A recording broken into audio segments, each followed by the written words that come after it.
Assalamualaikum warahmatullahi wabarakatuh. Selamat pagi anak-anakku semuanya. Apa kabar kalian hari ini? Semoga kalian tetap semangat dalam kondisi sehat dan selalu jaga protokol kesehatan.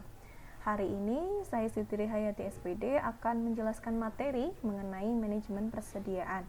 Nah, manajemen persediaan ini sangat penting ya dalam kegiatan usaha.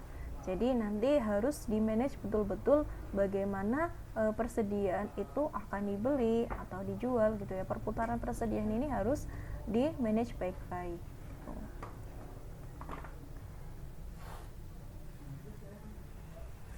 Nah, manajemen persediaan ini ya membentuk hubungan antara produksi dan penjualan produk.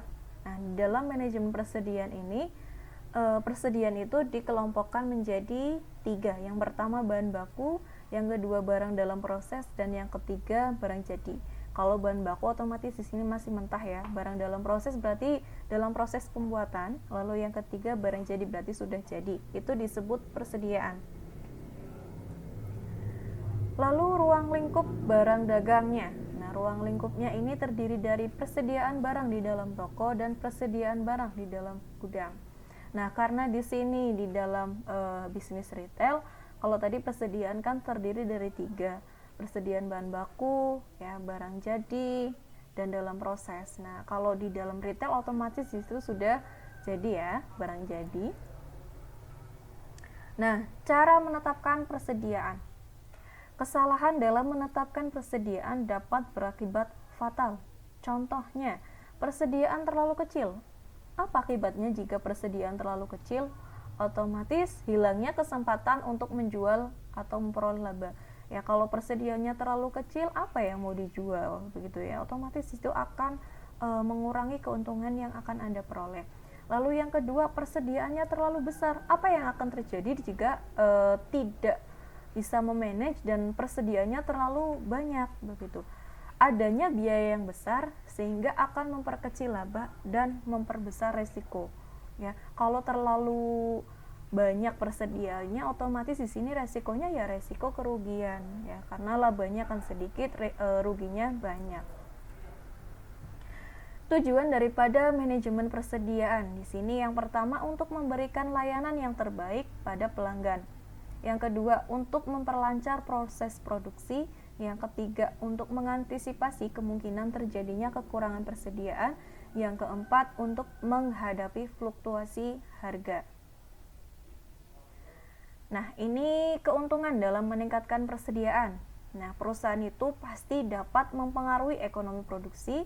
Yang kedua, mempengaruhi pembelian.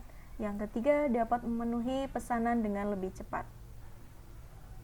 Kerugian dari adanya persediaan ya, biaya penyimpanan. Otomatis kalau sudah ada persediaan kan barang tersebut harus disimpan.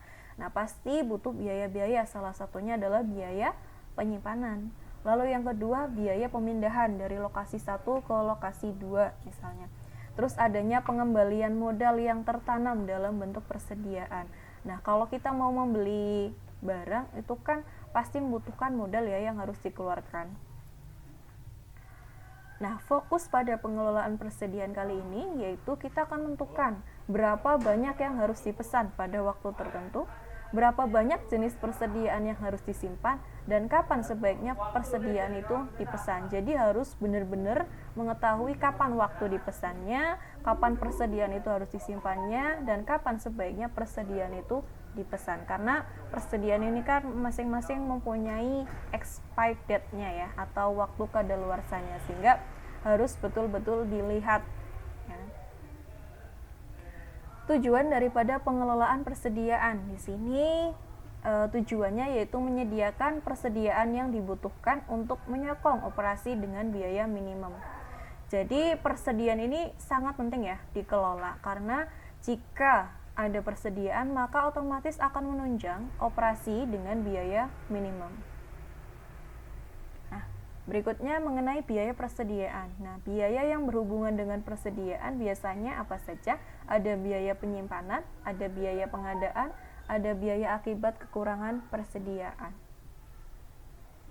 Berikutnya mengenai pengendalian persediaan atau inventory controlling ya. Dalam membuat pencatatan persediaan ada beberapa metode yang digunakan. Nah, di sini ada 3. Yang pertama metode fisik atau istilah lainnya adalah periodik. Ini pencatatan persediaan yang dicatat hanya di akhir periode, ya. Jadi nyatat persediaannya ini hanya di akhir periode saja. Lalu yang kedua adalah metode perpetual, ya. Kalau metode perpetual ini biasanya dicatat terus-menerus, jadi tidak hanya di akhir tapi setiap ada transaksi yang berkaitan dengan persediaan. Lalu yang ketiga adalah metode rata-rata atau average cost, ya. Biasanya berdasarkan harga rata-rata persediaan. Lalu berikutnya mengenai sistem pengendalian persediaan. Nah, dalam sistem pengendalian persediaan di sini ada beberapa metode. Yang pertama metode garis merah atau red line method, metode 2 peti atau 2 bin method, yang ketiga sistem pengendalian persediaan dengan komputer, dan yang ketiga dan yang terakhir adalah sistem ABC atau ABC analysis. Nah, di buku yang akan kita bahas kali ini itu lebih kepada sistem pengendalian persediaan menggunakan ABC analysis. Jadi yang terakhir ya. Berikutnya mengenai merancang manajemen persediaan. Dalam perancangan manajemen persediaan, yang pertama kalian harus memilih sistem manajemen.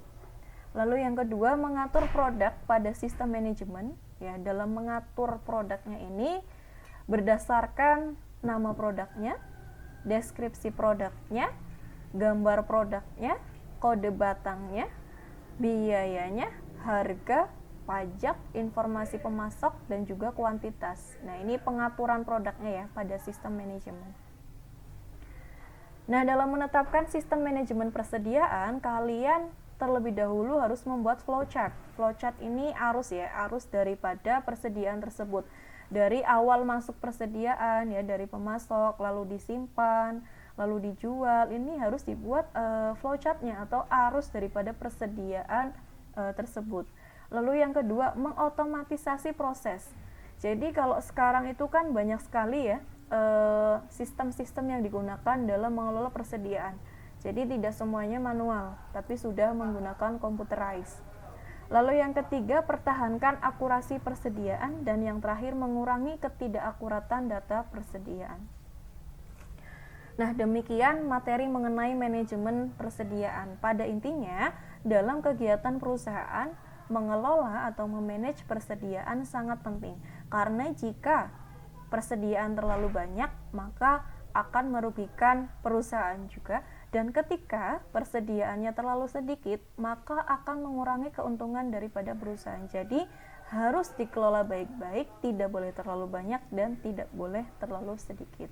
Sekian dari penjelasan saya. Terima kasih. See you next time.